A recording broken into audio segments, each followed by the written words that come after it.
Quero novamente agradecer aí a participação do público presencial e online, agradecer aos patrocinadores CGI, UNIC e a Meta, que tornaram possível a realização do seminário Inova IA 2025. Nessa parte da tarde, é um prazer recebê-los para o terceiro painel do dia, que trata das perspectivas da IA na educação profissionalizante. Gostaria de convidar a Maria Luísa Reis, conselheira da ABES, diretora da ABINFO e palestrante internacional sobre inteligência artificial, visão artificial e empreendedorismo, doutora nuclear da COP UFRJ, mestre em engenharia mecânica da COP UFRJ e pesquisadora visitante na Université Blaise Pascal, na França.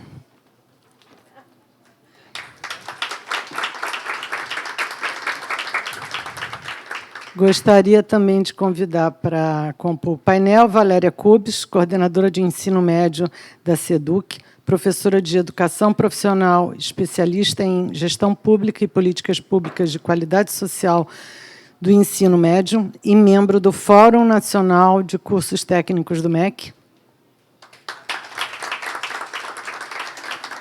Gostaria também de chamar o senhor Alexandre Rangel, coordenador de tecnologia do SENAC, Rio de Janeiro, e professor, mestre em Informática, Educação e Sociedade pela UFRJ, e foi Rede Nacional de Inovação no IBMEC. Experiência em Gestão e Coordenação de Projetos de Tecnologia e Educação.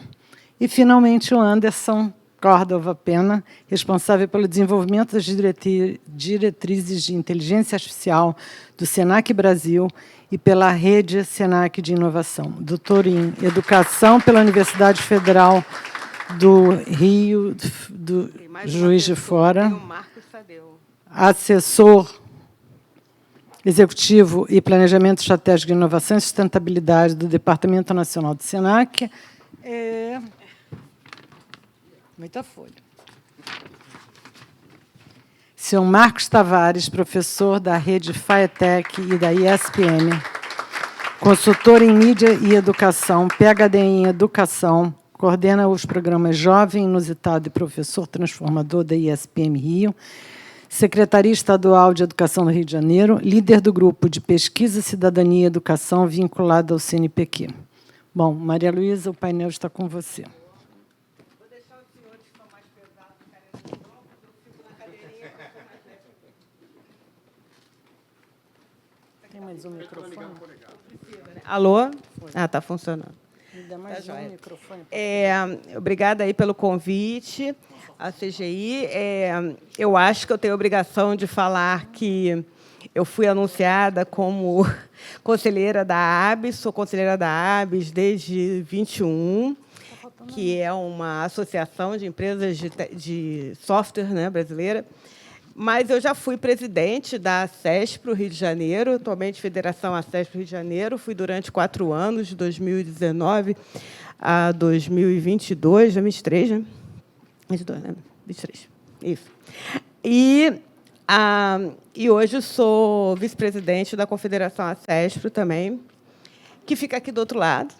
Então, a ACESP fica aqui pertinho.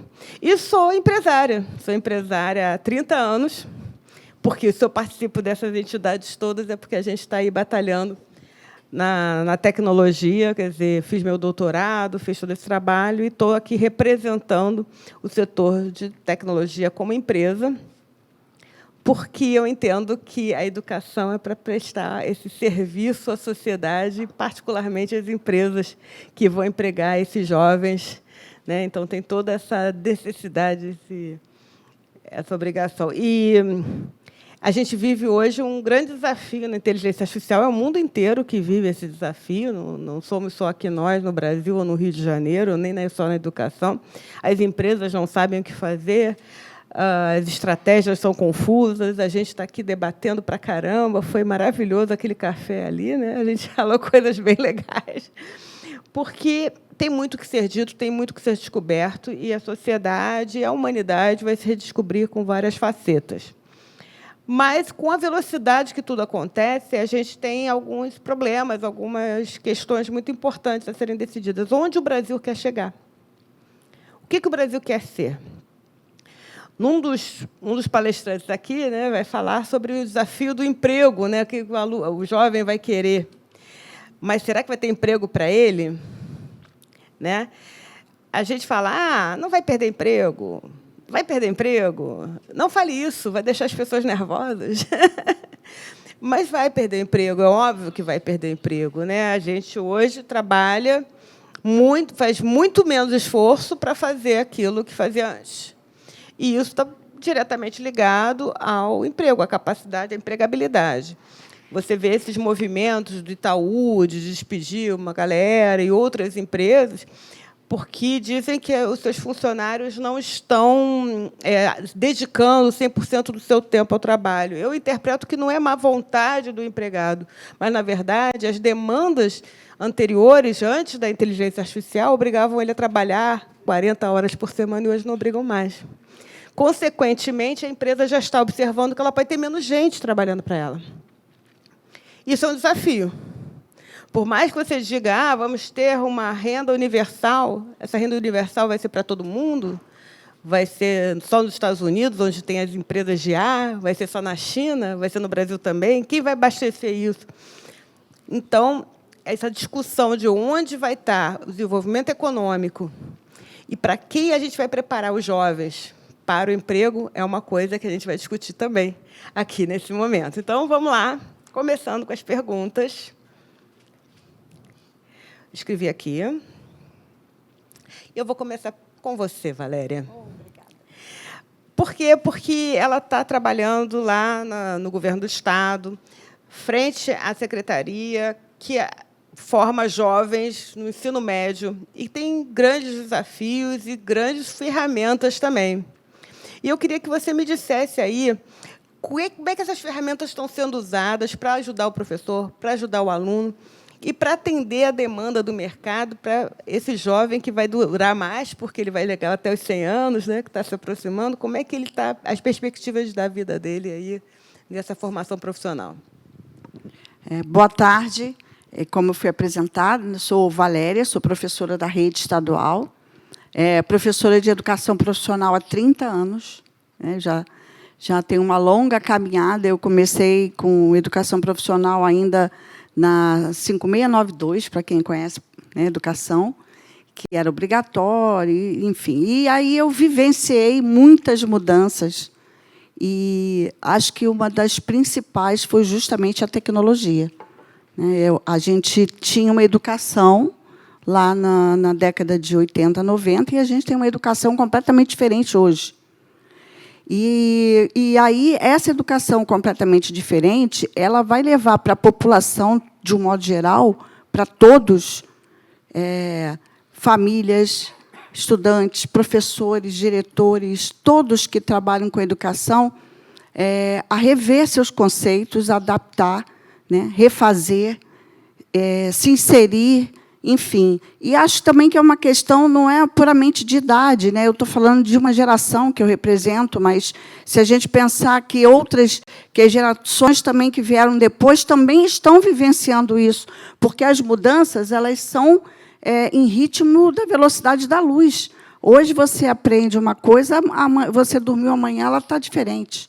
E aí, como é que a gente dá conta disso? Então, respondendo, né, a pergunta, o Rio de Janeiro ele é uma rede composta de 1.234 escolas e em torno de 600 a 700 mil alunos de ensino médio. É uma rede grande para um estado pequeno, né? Quem trabalha na rede da SEDUC sabe que a gente tropeça, a cada esquina a gente tem uma escola, né? Quando a gente viaja, e aquela escola é minha, a gente passa olhando as escolas, porque nós temos muitas escolas. Tem estados maiores que o Rio de Janeiro que não tem a quantidade de escolas. E aí, quando chegou a pandemia, imagina você ter que dar conta de 600 mil alunos, escolas que não têm computador, alunos que não têm celular com chip, não têm internet, que a internet não chega. Enfim, todo o caos nós vivenciamos na pandemia. E foi caos mesmo, sabe? Quando a pandemia acabou, a gente pensou, bom, o que a gente faz agora com isso que a gente aprendeu, né? Porque a gente tem que fazer alguma coisa. A gente viu ali o quanto a gente era carente, né? O quanto a gente era carente, tanto de recurso físico como pedagógico. E os nossos professores não estavam preparados para isso. Então, a gente tinha que fazer alguma coisa. Em 23, a gente chegou, né, eu já estava lá, mas não como coordenadora de ensino médio, então, eu fui convidada a ocupar essa função, e, desde então, junto com toda uma função, a gente pensou em, primeira coisa, recomposição de aprendizagens. Mas como que a gente ia fazer isso? E aí, dentro desse escopo da recomposição, a gente pensou, com um parceiro, óbvio, né, que a secretaria contratou, uma plataforma. E é onde eu vou chegar lá. E aí, a plataforma eRio. Por que eRio? Porque ela não foi uma plataforma comprada pronta. E é isso o nosso diferencial. Ela foi uma plataforma construída para nós e por nós. E nós quem? Gestão? Num primeiro momento, sim, porque a gente tinha que dar conta de levar material, formar professores, criar os projetos de recomposição, que a gente chama de projeto Foco, que é no contraturno, enfim, não vou entrar por esse caminho, mas essa plataforma, no início, era uma plataforma que oferecia aulas, oferecia formas do professor melhorar seu ensino dentro de sala de aula, tinha ali uma IA já pronta, que era a professora Maria de Fátima. Só que depois, conforme a gente começou a trabalhar essa plataforma, os alunos começaram, o professor começou a entrar, não era para aluno no início, era para o professor, para apoio do professor. Os alunos começaram a dizer, não, eu quero também. Eu quero essa plataforma também. E aí, a plataforma, gente, ela criou um tamanho tão profundo que vocês, para terem uma ideia, nós temos 25 mil professores na rede, em torno de 25 mil CPFs, né, que a gente chama. E aí, professores de todo tipo de carga horária, número de matrícula. Desses 25 mil, 23 mil já estão na plataforma. Então, a gente pode considerar que é um sucesso.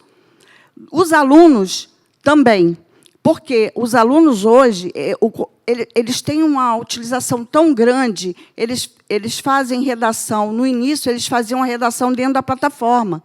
Agora, eles já fazem à mão e a plataforma corrige, é só tirar uma foto. Então, eles têm apoio para o Enem, eles têm apoio para as aulas em todos os componentes curriculares. O professor, se quiser fazer uma aula síncrona com o aluno, ele pode utilizar a plataforma. Então, a plataforma ela foi se moldando ao que o Estado precisava, ao que os professores precisavam. Porque, quando a gente leva alguma coisa pronta, a chance de não atender é muito grande. E o que a gente queria era dar formação, principalmente, para esse professor saber usar, porque eu acho que é uma coisa, né, ela se referiu à conversa que a gente estava tendo antes, é uma dificuldade de todos, e não é só uma dificuldade do professor, é uma dificuldade de todos. Todos precisam saber usar, por que usar, como usar. Então, existiu um grupo de pessoas que foram a cada unidade escolar levar, mostrar como a plataforma funciona, o que você busca lá dentro. Se você levar um dia inteiro, talvez você não explore tudo que tem lá. Tem muita coisa. Tem videocast, podcast, videoaula, coleções de literatura, tem as professorias. E aí, depois da Maria de Fátima, a gente criou personas inspiradas nos professores da rede. Nós temos hoje 4 ou 5 personas que são professores da nossa rede. Então, isso, para a gente, é um motivo de muito orgulho.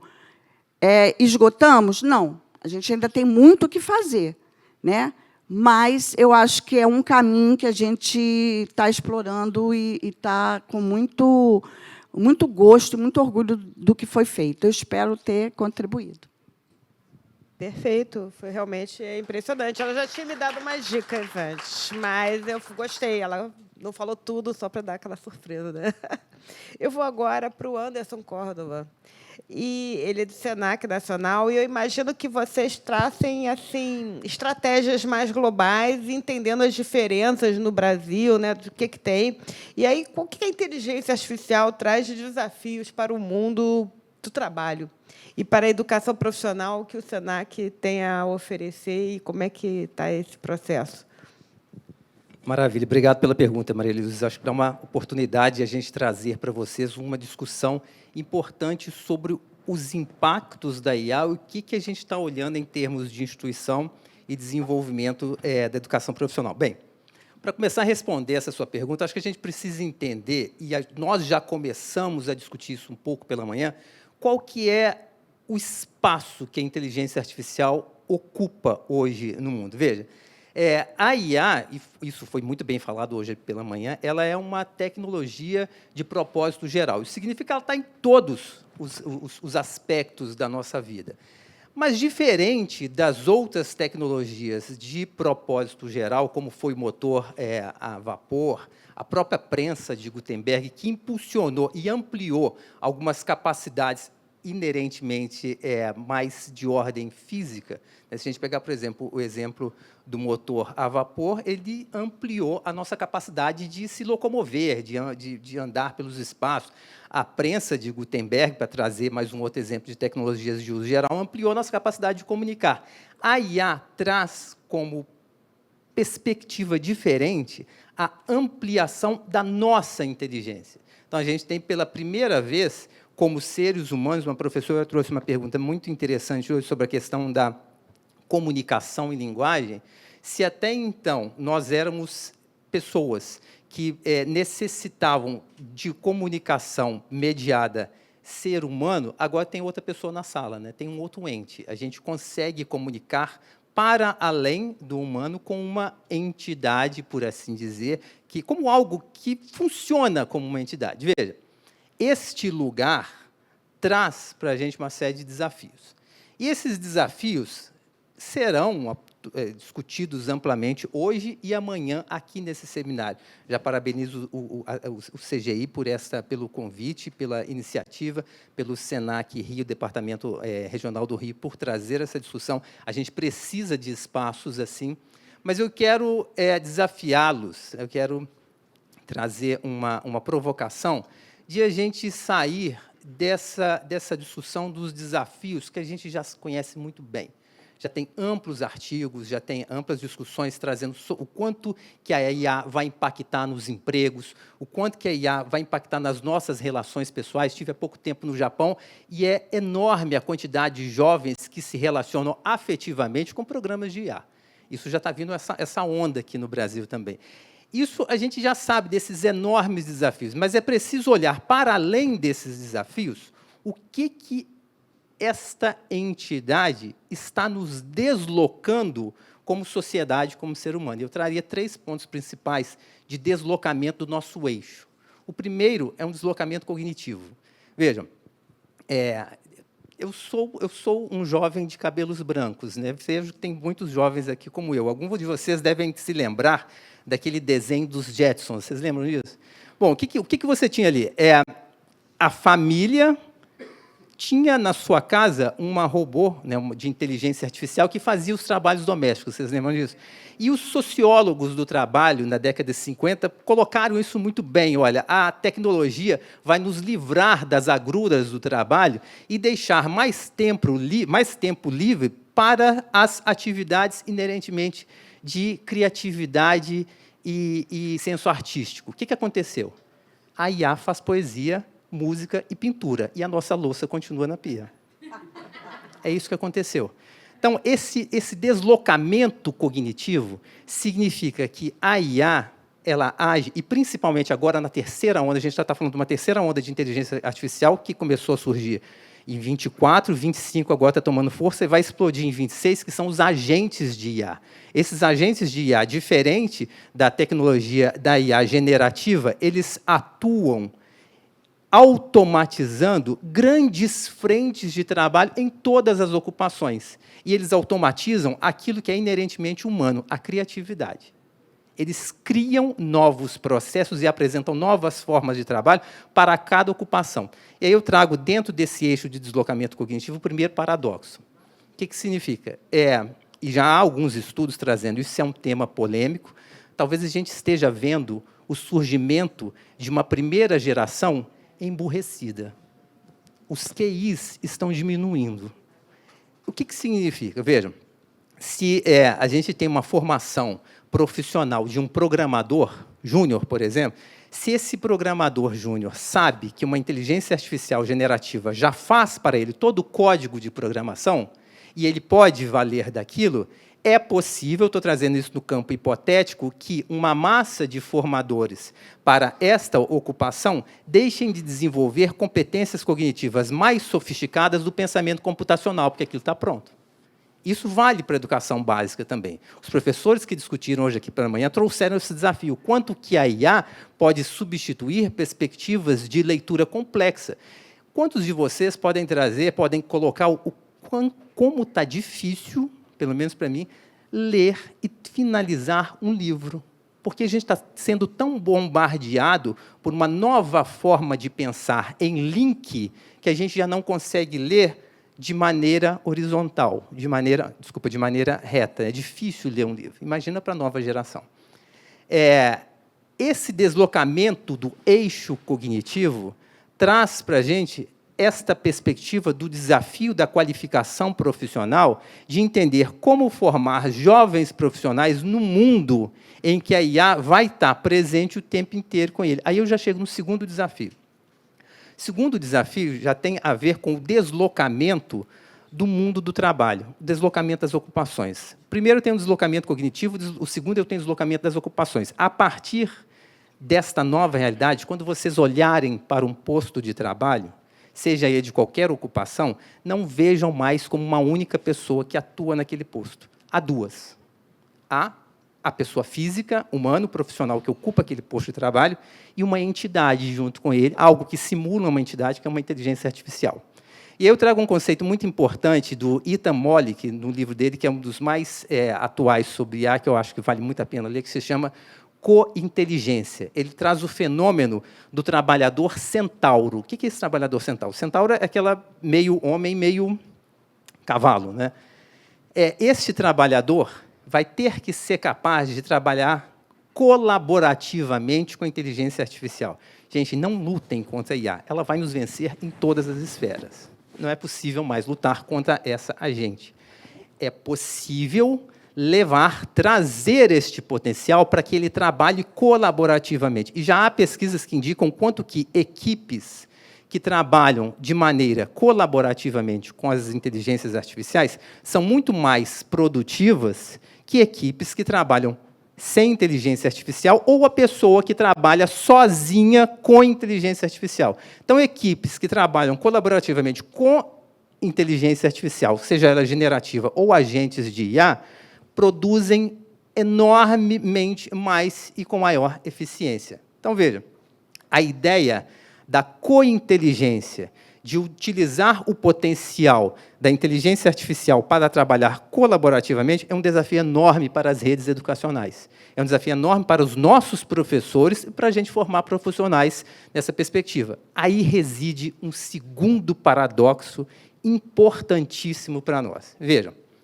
se a gente considerar essa imersão deste trabalhador centauro, o que faz a diferença para cada um dos trabalhadores é justamente a qualificação e a formação técnica. Mas como?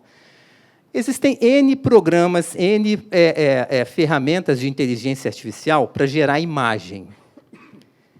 Se eu utilizar este programa e um fotógrafo, quem que vocês acham que vai gerar o melhor produto? O fotógrafo. Porque se eu vou chegar nesse programa, vou dizer, gere a imagem de um cachorro andando na praia. eu não vou saber colocar nuances de luz, eu não vou saber colocar nuances de contexto, eu não vou saber colocar fundo, figura, porque eu não tenho a qualificação técnica e formação que aquele profissional tem. Então, veja, ainda vai continuar sendo importante, por muito tempo, a qualificação técnica humana e o desenvolvimento profissional dos nossos alunos e estudantes. Isso não morre, a inteligência artificial não acaba com isso.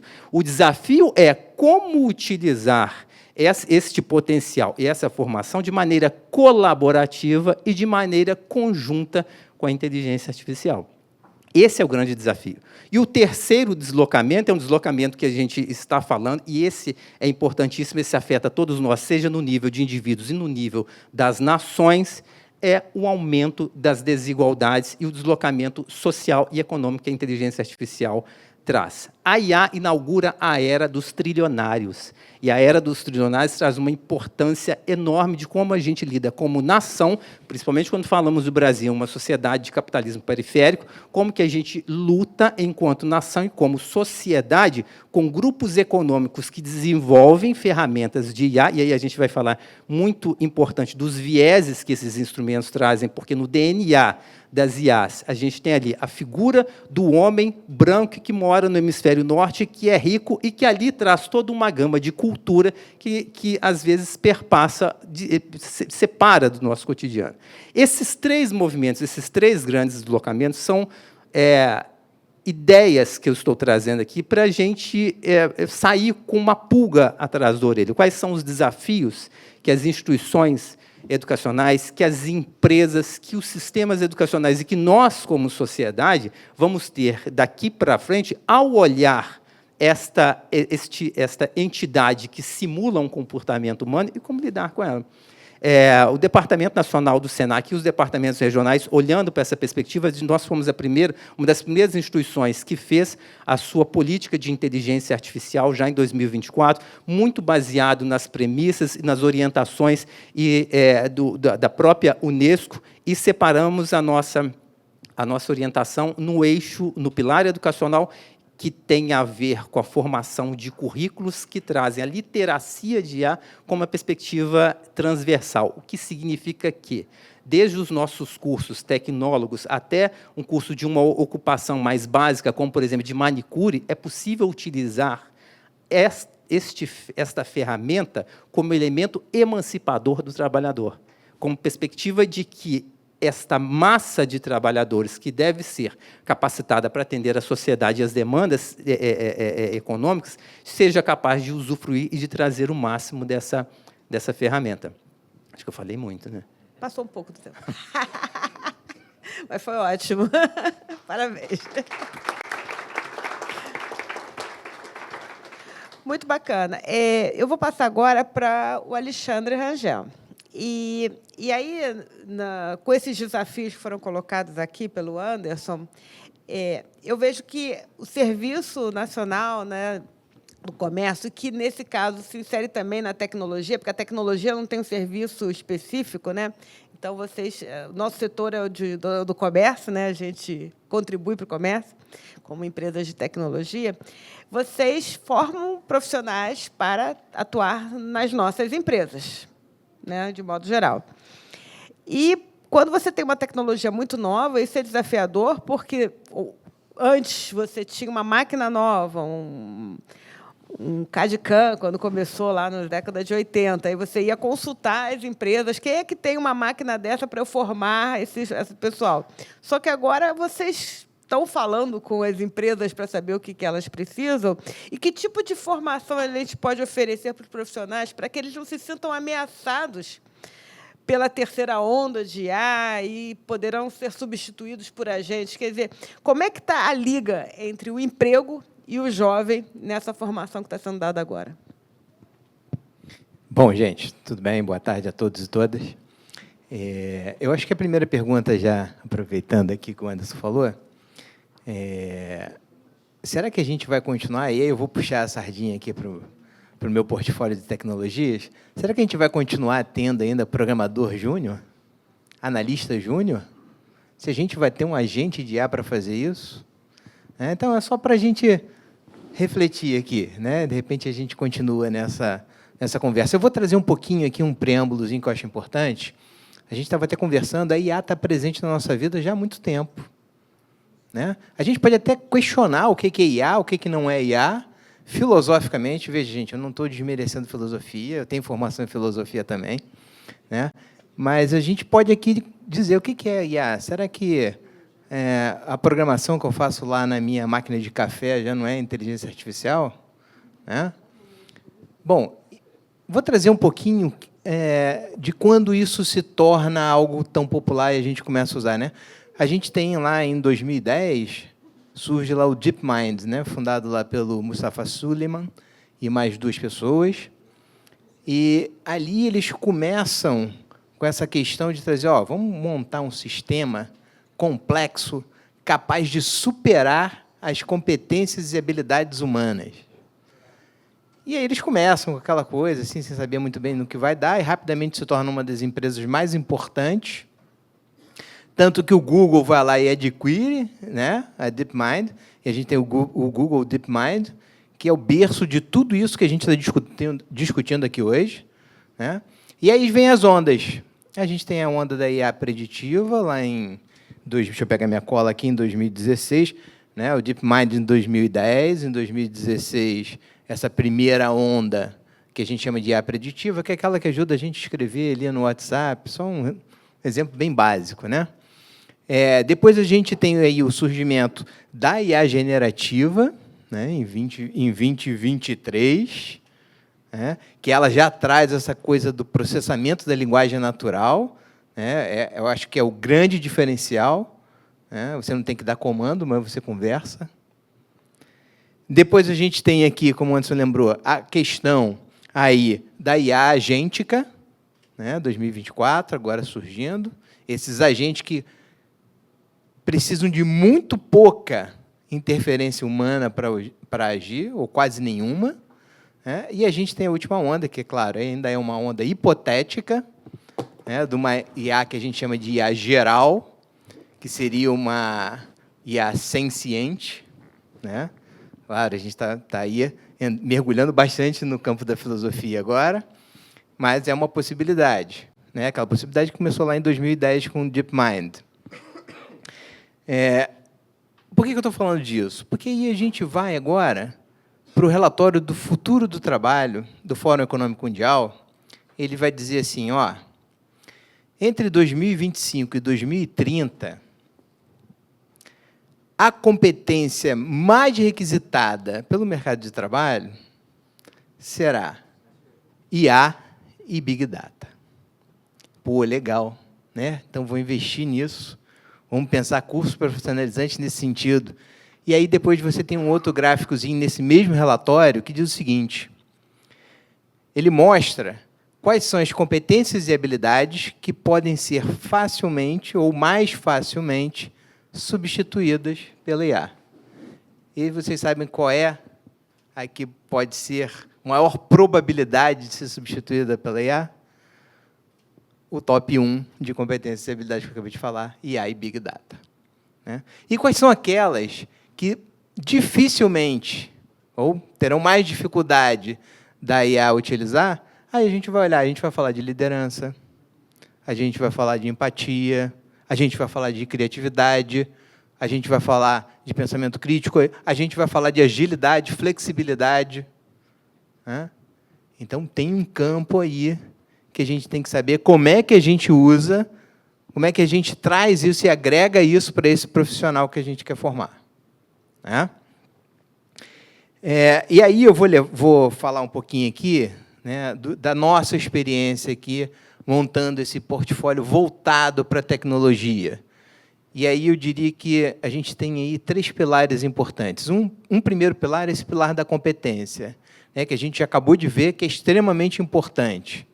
Né? Quando a gente fala de um curso de IA que o Senac RJ está fazendo, a gente está trabalhando ali com aquele profissional questões de vieses, questões da LGPD, questões de como ele consegue estruturar melhor, né? Como é que ele consegue formular uma pergunta melhor para aquela IA responder para ele, né? Que é a tão famosa engenharia de comandos, ou engenharia de prompts que a gente fala.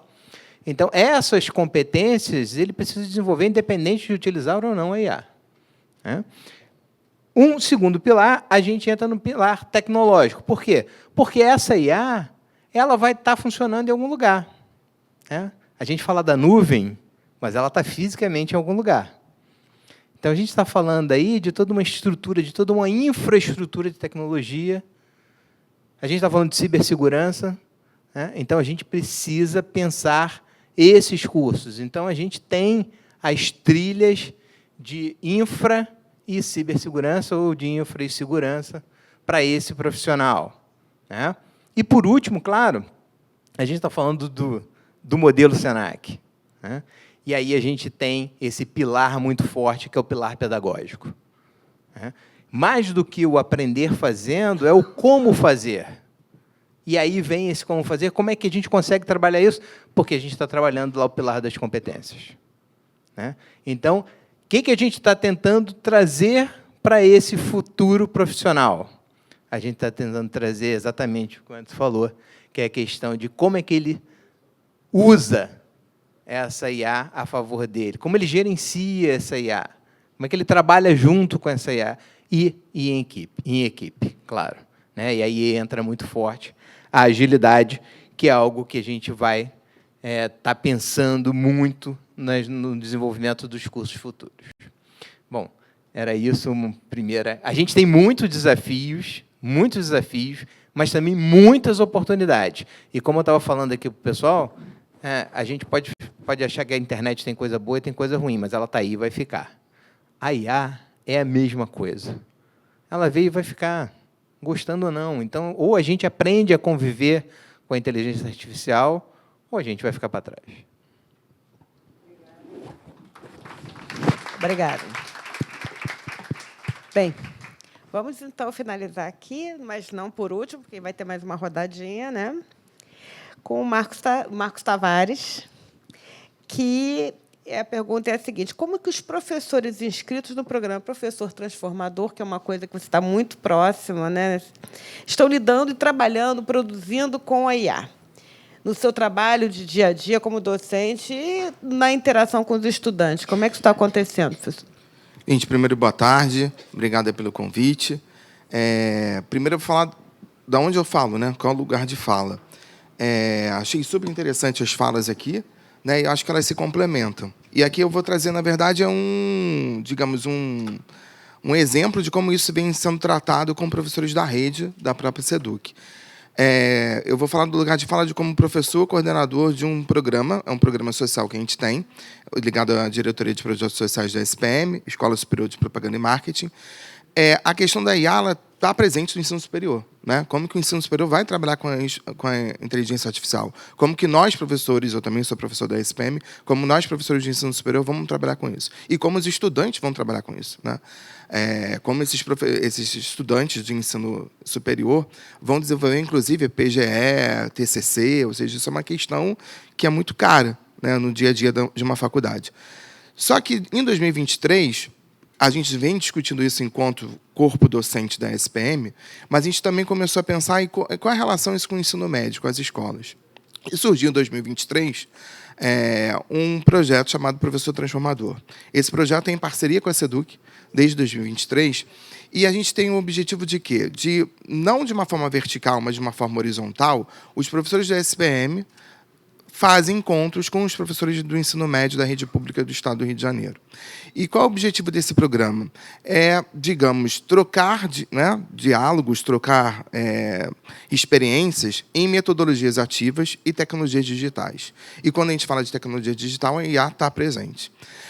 Como bem a Valéria falou, a gente acredita num processo colaborativo, então, esses professores, a gente abre inscrições, é gratuito o curso, né? São 15 encontros, de 15 em 15 dias, ou seja, leva praticamente um ano.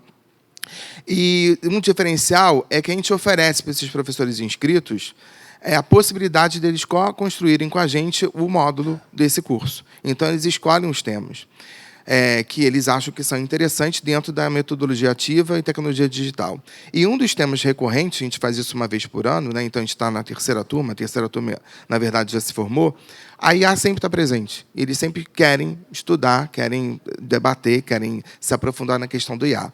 E aí eu trouxe também uma colinha aqui, e aí eu vou tentar resumir o que a gente vem nesses 3 anos, né? Os achados iniciais que a gente tem é o seguinte: os professores têm interesse nesse tema. A gente está falando desses professores da rede pública. Eles querem falar sobre o tema e querem se aprofundar sobre esse tema. Mais do que isso, eles querem saber, aqueles professores que não chegam, o que eles podem fazer com IA dentro da sala de aula. Só que muitos deles acham que IA é papo de jovem. Acham que IA está ligado à juventude.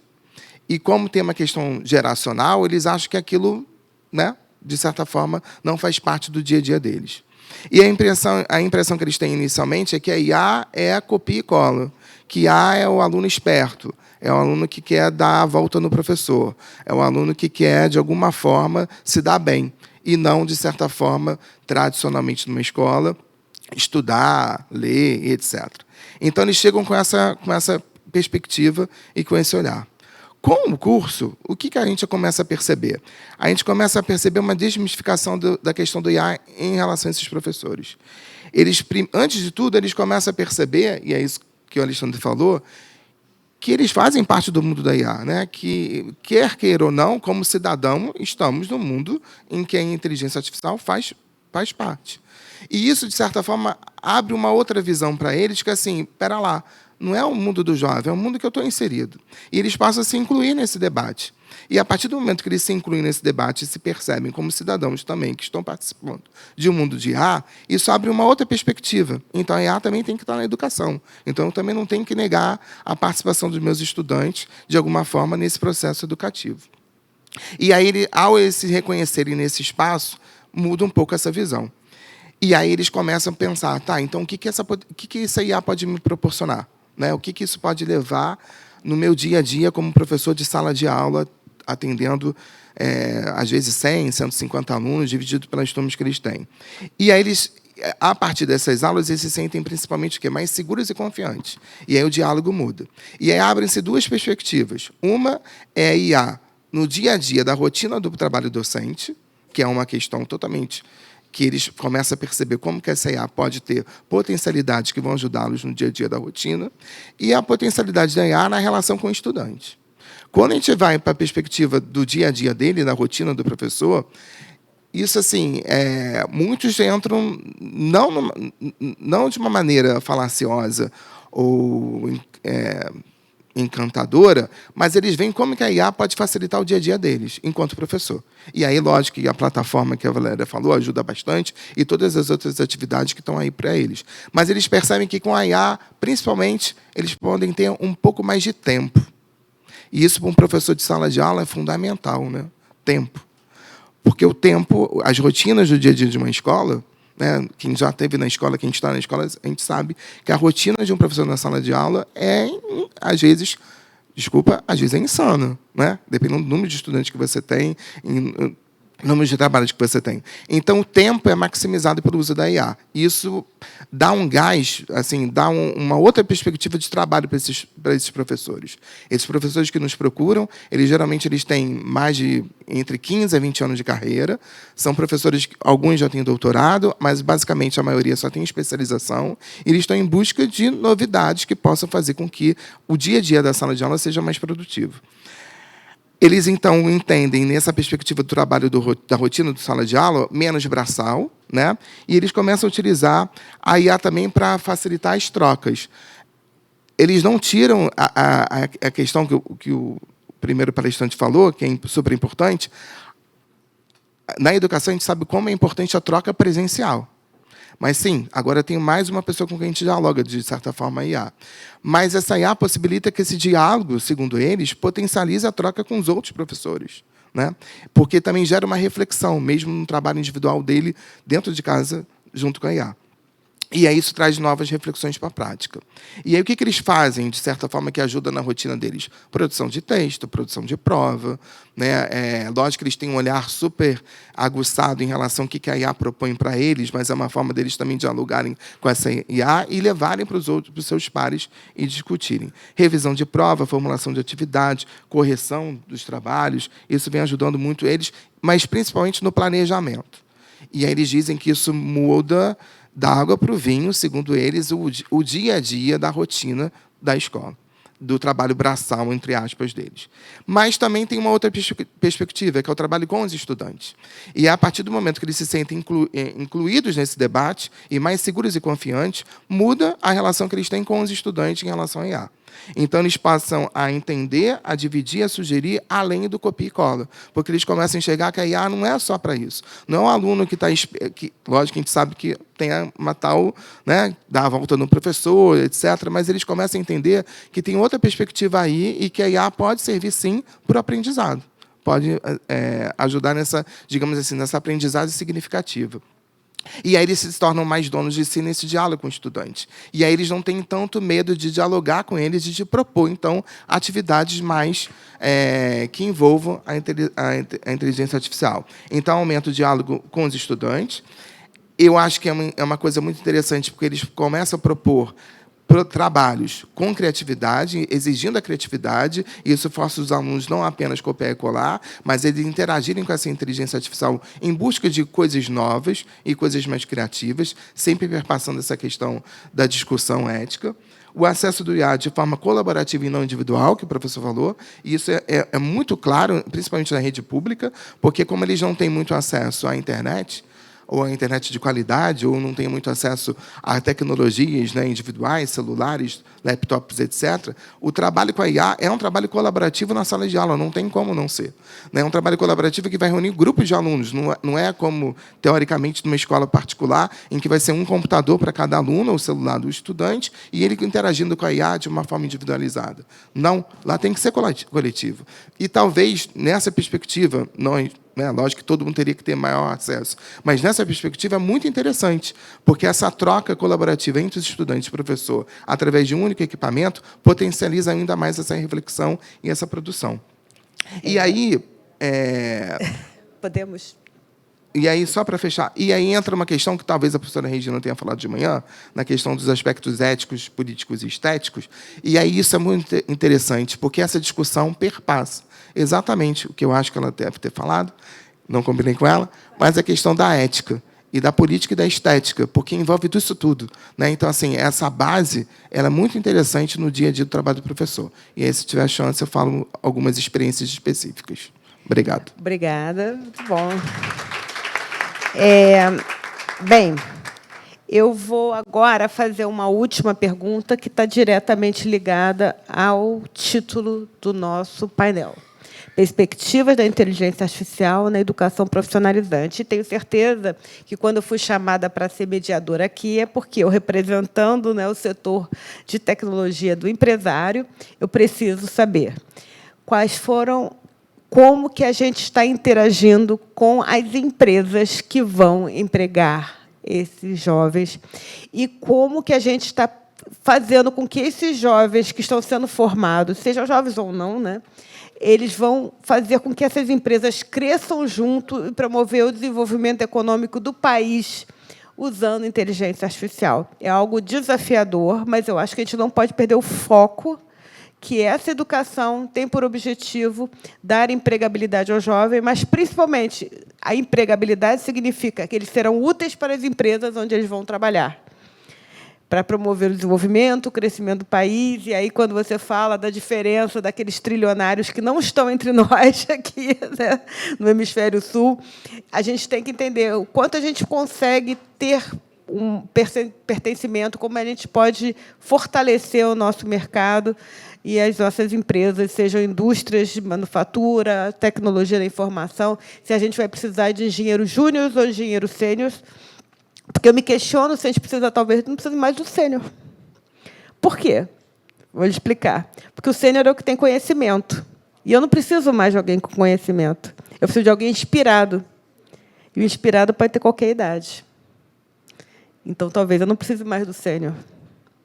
O que antigamente havia uma hierarquia, sênior, pleno e júnior, talvez não precise mais existir isso, porque não há mais diferença na capacidade, no conhecimento acumulado, e sim na competência. Talvez a gente precise mais de lideranças, de pessoas que tomem a iniciativa de mudar um cenário com a agilidade que o mundo está mudando. Eles talvez não sejam mais funcionários que vão seguir scripts, e pessoas que vão criar novas metodologias, vão mudar a forma que a empresa trabalha, vão mudar a visão de mercado, vão sair da tecnologia para o marketing, vão sair vão ser um fotógrafo que vai usar só IA.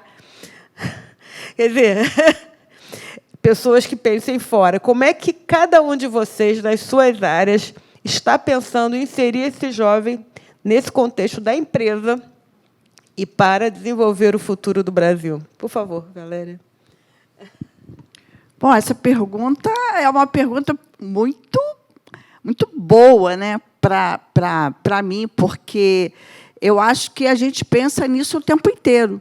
Todas as políticas públicas que a gente constrói, todos os projetos, tudo que a gente faz na rede de educação é pensando no futuro desse aluno, né, no projeto de vida dele. A gente está passando por uma outra mudança do ensino médio.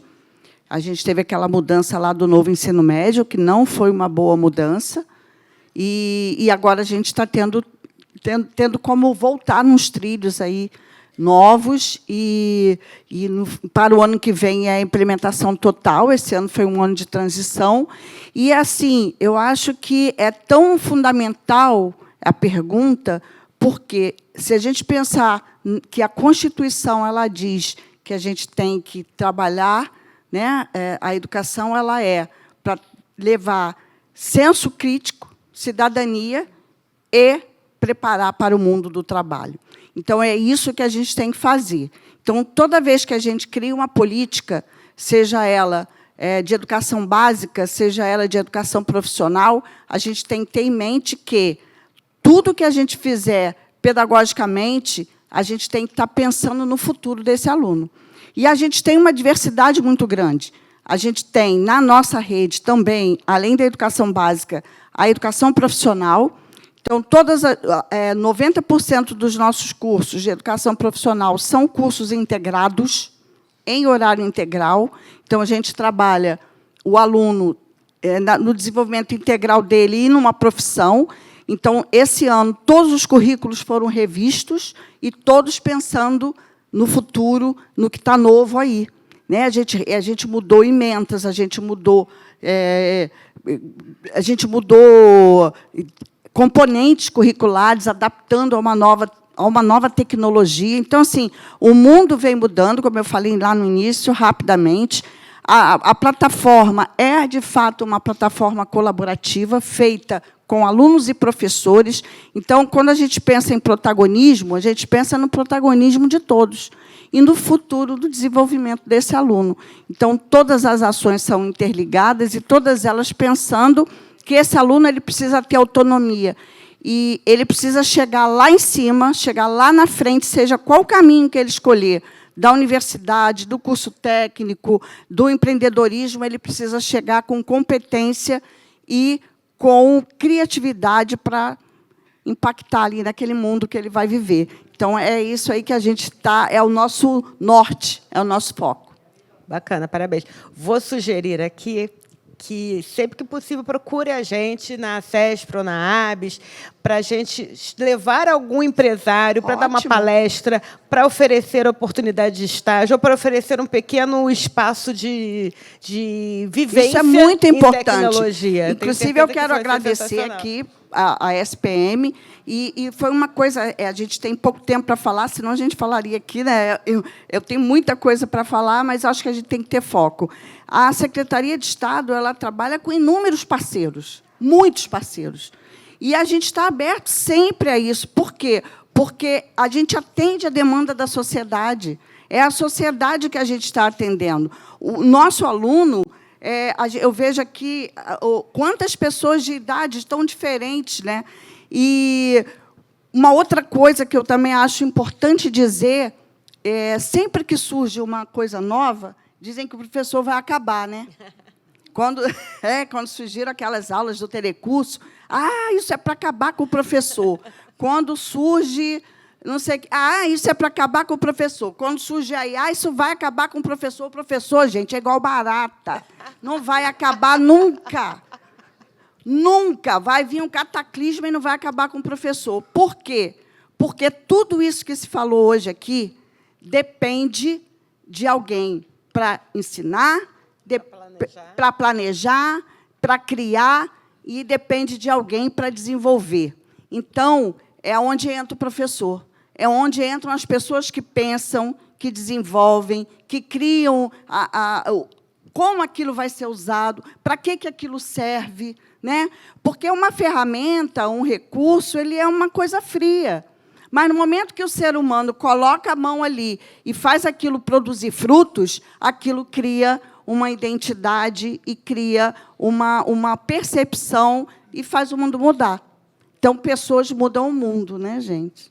Obrigada.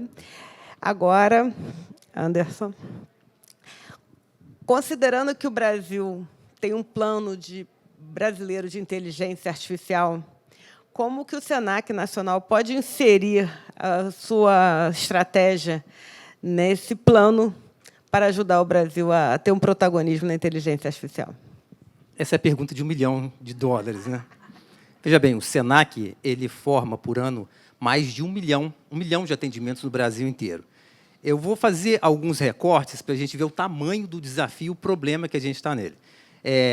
O SENAC forma para o setor terciário aproximadamente 1 milhão de alunos. Deste recorte, a gente tem em torno de 40 mil, 50 mil para o segmento de tecnologia da informação. Esse é um ponto, vírgula. A China forma, por ano, 1.400.000 engenheiros. O Brasil forma em torno de 40 mil.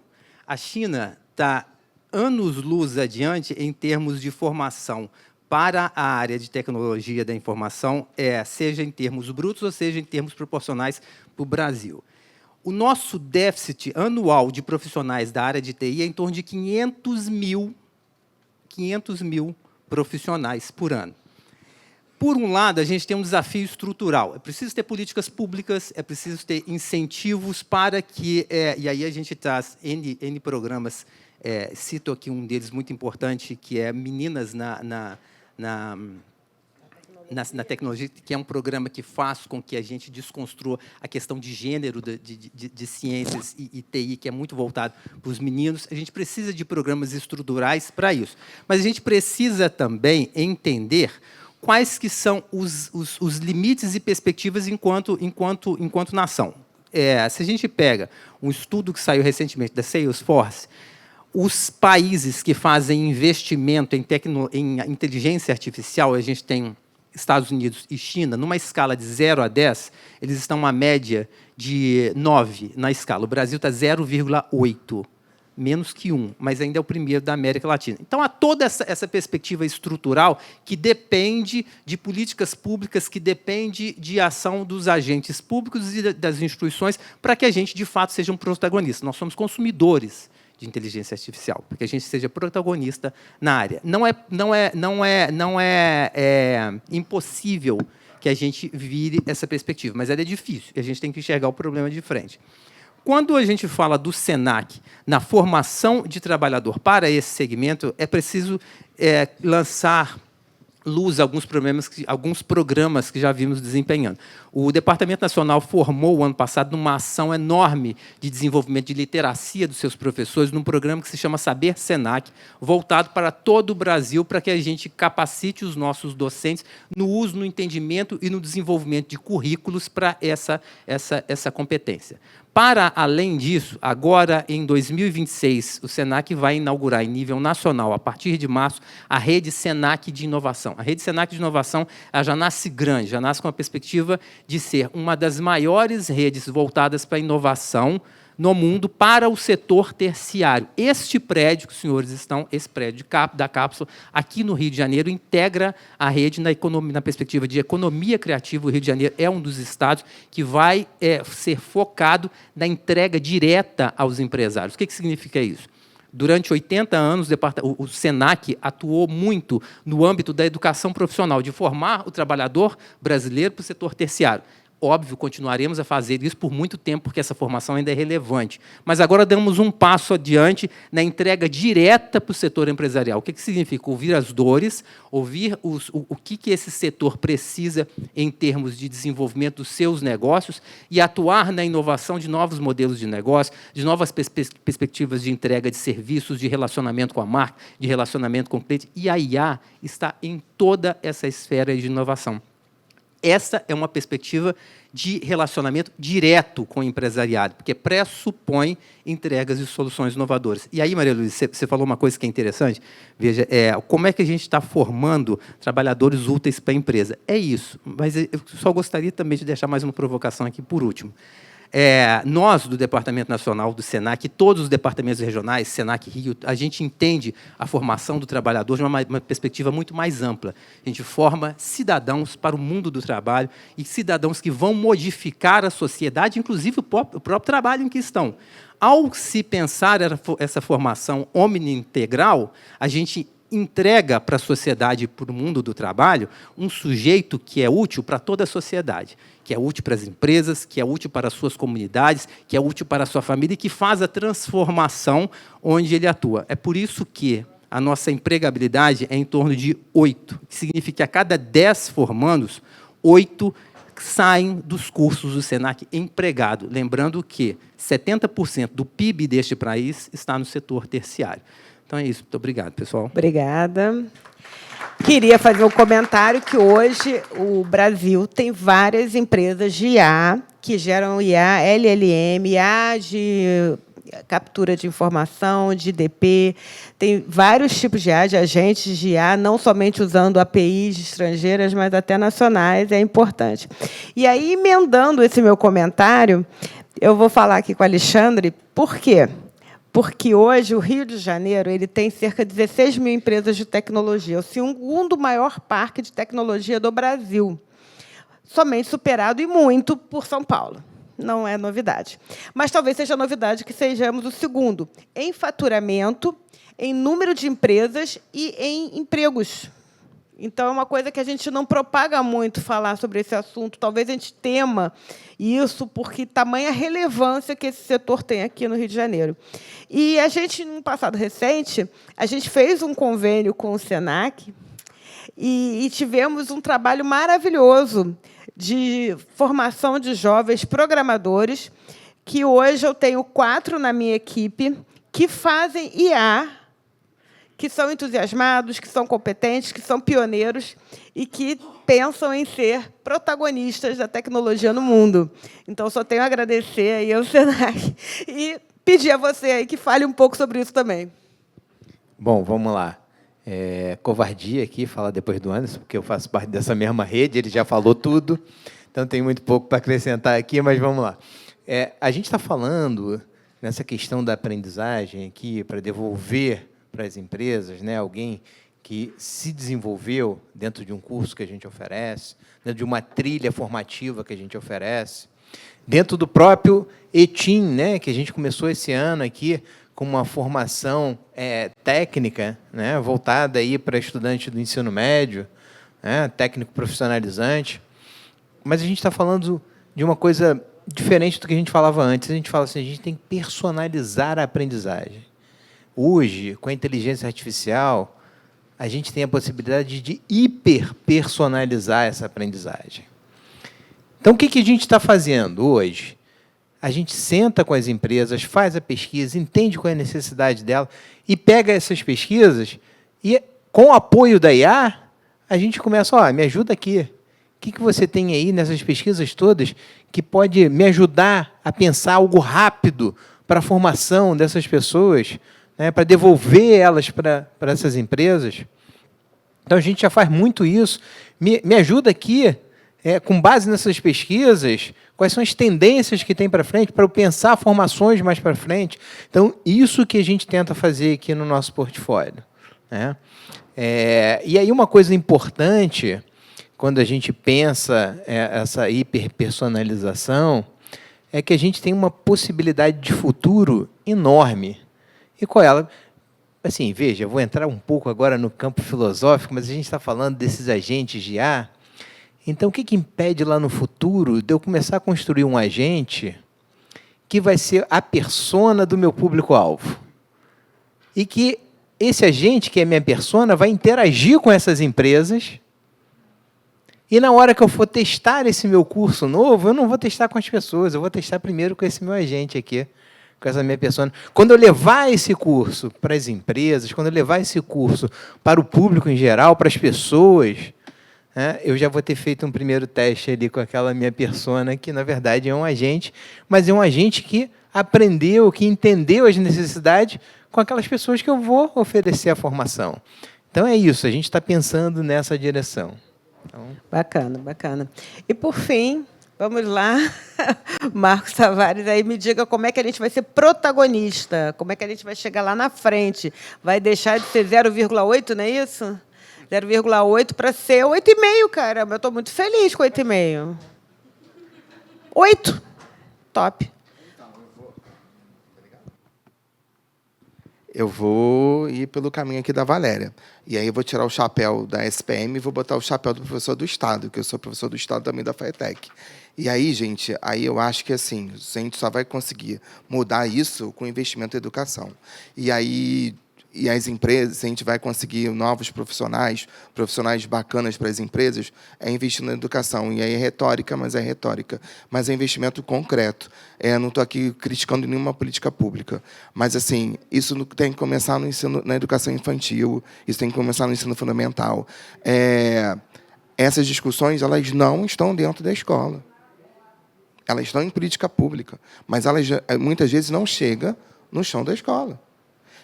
A gente fez a proposta desse curso do professor transformador, o professor só pode ter uma falta dos 15 encontros, e ele tem que desenvolver um projeto interdisciplinar com alguma coisa ligada a um dos cursos, a um dos módulos. Foram feitos 18 projetos. São 33 professores, 18 projetos, 33 escolas, 33 professores e 18 projetos. Porque a gente teve professor de mais de uma escola, porque a gente incentiva que mais professores participam da mesma escola, para que aquilo se prolifere. Dos 18 projetos, só 4 indicaram IA, embora os professores queiram se aprofundar em IA. Foram projetos sensacionais, projetos do mercado de trabalho, o que a IA está possibilitando para o mercado de trabalho, as profissões que vão surgir, as profissões que vão desaparecer, projetos inovadores para a própria educação, os jovens pensando perspectivas futuras para a própria educação com a IA. Outro projeto também sobre o bullying, mas a utilização do IA em relação ao bullying, a questão da ética e por aí vai. Então, assim, só a minha fala, eu acho que como vai chegar lá é investindo nessa escola, na escola pública, né? A escola particular, de certa forma, tem um privilégio dessas discussões estarem presentes, embora a gente também não possa esquecer de que escola pública, que escola particular a gente está falando, né? Porque quando a gente fala em escola particular, tem as tops, mas tem as outras que teoricamente são tão boas ou quanto a escola pública, porque tem muita escola pública superior em qualidade da escola particular. Muitas. Então, na verdade, é olhar para as escolas, é olhar para a formação desses professores que estão em sala de aula, né? A gente teve 33 professores. Sabe qual é o alcance? São poucos, se a gente pensar os 25 mil professores da rede, mas sabe qual é o alcance de 33 professores num curso simples de uma instituição privada que está investindo no ensino médio, que não tem nenhum objetivo, né, de barganha, que é investir na educação pública. 33 professores. Sabe qual é o alcance desses 33 professores em relação aos estudantes? São 10 mil estudantes. São 33 professores que, no dia a dia, impactam a vida de 10 mil estudantes. É muita coisa. E esses professores têm políticas públicas, mas falta ainda chegar nessas escolas, porque falta chegar nessas escolas também o acesso à internet, tem muitas escolas já com sala maker, mas assim, falta muita coisa. Então, assim, como o Brasil vira protagonismo, aí é a história de sempre, é investir nessa educação, mas olhar principalmente para a escola pública, né? Porque ali estão os professores, ali está uma rede enorme de estudantes que muitas vezes não têm acesso. Vou já terminar, a gente tem outro projeto, que é Jovem Inusitado, que aí vira, enquanto a gente trabalha com o professor, A gente trabalha com estudantes do ensino médio. Desde 2023, a gente tem 2 turmas por ano de 30 estudantes. Eles estudam com a gente o sábado, de 8 da manhã às 5 da tarde. É aula de fortalecimento, não é um cursinho pré-vestibular e não é um reforço, porque a gente não está contra a escola pública, pelo contrário, a gente aposta na educação pública. Então, são aulas de fortalecimento da aprendizagem, para que esse aluno tenha condições melhores de entrar no mercado de trabalho ou no ensino superior através do vestibular. A gente tem 30 estudantes por semestre. Ano que vem vão ser 100. A maior parte desses estudantes, a renda per capita familiar é de 1,5 salário, 80%. São estudantes que não têm acesso, muitas vezes. A escola não tem muitas benesses, etc. E agora a gente já tem quase que 50% dos estudantes que nos procuram é da Baixada Fluminense. É Nova Iguaçu, é Queimados, São João de Meriti. E eles acordam 5 horas, 4 horas da manhã, para estar todo sábado, porque eles também só podem ter 2 faltas, senão não ganham certificação. Então, assim, não tem muito o que falar, né? É investimento. E, para encerrar, além do investimento, é dar tempo para esse professor. Porque o que às vezes falta na sala de aula é tempo para o professor dialogar com outro professor, dialogar entre pares. E é isso que, minimamente, a SPM, a Bota o Chapéu da SPM, tenta fazer. Né? Dar um tempo qualificado para que esse professor possa trocar entre pares. E tanto no Jovem Inusitado quanto no Professor Transformador, esse tempo é muito interessante, porque é um tempo diverso, porque ali tem professores de várias metropolitanas. A gente tem um professor, esse curso que terminou, tem professor de Araruama, mas tem professor de São João de Meriti, tem professor da Tijuca, tem professor da Maré. Então, essa é uma riqueza que a gente não encontra no dia a dia, porque eles conseguem trocar experiências com outros professores. Bacana. Obrigado. Parabéns. Agora tem gente querendo perguntar. Vamos lá, quem vai querer perguntar? Acho que é super importante. Aqui está com... Opa, Claudinha. Hã? Ah, Cláudia, para com isso. Braço, quem quer perguntar? Vamos lá.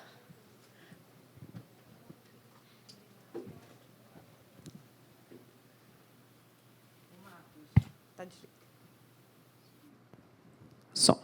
Marcos, você falou da importância do projeto, né, feito com os professores, essa parceria com a ESPM. Parabéns pela iniciativa, eu não conhecia. Mas você também tocou num ponto importante, né? São 33 professores que impactam mais de 10 mil alunos. A que ponto a falta de visibilidade desse projeto, aí eu digo de uma forma midiática, tá, também faz com que não atraia investimentos de empresas para fortalecer esses projetos, para aumentar, para deixar eles mais concretos? Qual é o seu nome? Antônia. Antônia, se você conhecer alguma empresa que quer apoiar a gente, manda aí lá, bate na nossa porta. Porque a gente divulga. A gente não divulga com... Assim, não é uma divulgação, porque também... Aí eu estou falando em nome da SPM. Não tem um objetivo de divulgar e de fazer com que a SPM fique bem na fita. Não é esse o objetivo. Né? É um projeto social, tanto um quanto o outro, que a gestão, digamos assim, a direção da SPM aposta e acha que é importante uma instituição, mesmo sendo privado, investir na educação pública. Mas que a gente busca parceria desde sempre. Mas assim, a gente não faz uma ampla divulgação batendo em porta se alguém quer patrocinar a gente. Mas a gente está aberto em parceria. Poxa, então, por favor. Né? Porque é um investimento, de certa forma, não vou dizer pesado, mas é um investimento, né? É um investimento de professores, investimento... E, assim, mas, por outro lado, os professores que participam do Professor Transformador é uma riqueza enorme, porque assim, a realidade de um ensino superior é totalmente diferente da realidade do ensino médio. E a troca entre esses professores é muito bacana, né? Porque você conhece o outro lado, ou conhece, né, tanto um lado quanto o outro, mas o objeto é igual, é educação, é estudante. Né? Então, muda, lógico, não estou querendo igualar, mas assim, essa diversidade é super importante. Né? E isso, para os dois lados, dá um sentimento tão importante de revivenciar, de rever a educação, de ver a sua prática diária, que é muito bacana mesmo. Obrigada. A gente tem um livrinho que a gente acabou de lançar, que é um e-book, eu acho que ele ia botar lá, eu só ia mostrar, mas assim, a gente pode depois mandar para vocês. Se alguém quiser, anota rapidinho o meu celular aí, é 964059276. Eu mando o link, porque é um e-book. E a gente ainda nem mandou oficialmente para a secretaria, mas a gente tem que mandar oficialmente para a secretaria, embora a Vivo, o professor Diego, que é da Carreiras, eles já receberam de formação. Então, assim, é um livro bem bacana, porque reuniu essas experiências desses professores, né? Já me coloco aqui à disposição. Eu sou jornalista da revista Apoia Educar, e nós temos a editoria chamada Livros, na qual nós divulgamos livros, e-books, e eu já me coloco à disposição para estar divulgando esse material. E se alguém não tiver nada fazendo sábado, não é esse agora, porque não vai ter, mas todos os sábados a gente está lá, de 8 às 5 da tarde, então, na SPM, que fica ali na Glória. Se vocês quiserem ver de perto o projeto, como ele funciona, o Professor Transformador já terminou. A gente vai abrir as inscrições agora no final do mês, e aí é uma inscrição, quem faz essa divulgação é a própria secretaria, e é aberto para todas as metropolitanas, e aí os professores se inscrevem.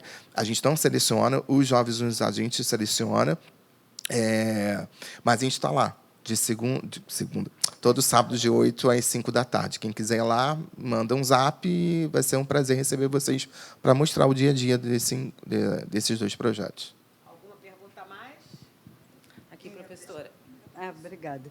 Considerando o que foi falado inicialmente pelo senhor Anderson, a respeito dos trilionários, e tendo ouvido, tanto na parte da manhã, como tendo lido muito recentemente, e agora as redes estão lotadas desse tipo de propaganda, né, que vamos ter mais trilionários, bilionários e não sei mais o quê, ouvir essa fala do Marcos Tadeu transforma a vida da gente que trabalha com educação e com política educacional nesse país de maneira radical. Parabéns, Marcos Tadeu, porque tanto a sua reação foi muito boa, muito positiva. Eu sei que a secretaria apoia diretamente, mas esse é um dos caminhos.